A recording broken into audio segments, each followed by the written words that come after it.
advice for any 20-year-old. The more you explore in your 20s, the smarter you are and the more good life decisions you can make. Because you ain't gonna learn how to live in a planet Earth from the books. The actual information that you learn comes from travel, experiences, and meeting new people around the whole globe. Let's say even in these past a couple of days I learned like so many things about the real estate industry, or let's say like the island, or incomes of people and religions of people and cultures. Like you keep learning by meeting new people.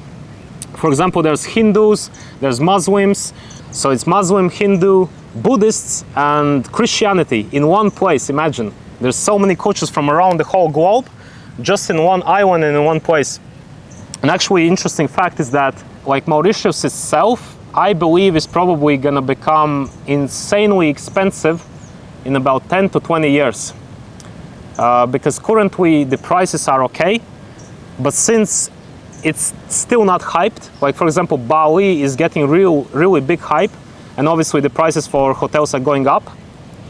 Let me check. Someone is asking what is the average budget to spend a day in Mauritius, and also Aaron is saying hi. Hello Aaron. So the average budget in Mauritius can depend. Kendrick is asking. It can go from 100s, 200s up to even 700-800. It really depends. Let's say you probably can also find a way how you can live off $50 a day, probably, because you can rent for long term for 3 months an apartment in Mauritius instead of having a hotel. The hotel average prices go starting from 60 up to 700, 800. So let's say 100 a day, probably. Like 100 a day you can find something good.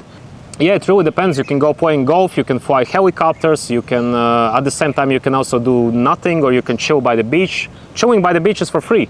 And it's still a very interesting activity, I guess. Like for me, I don't like to chill at the beach. I like to work. As you can see, we have the beach in the background, but currently we are in the office as always.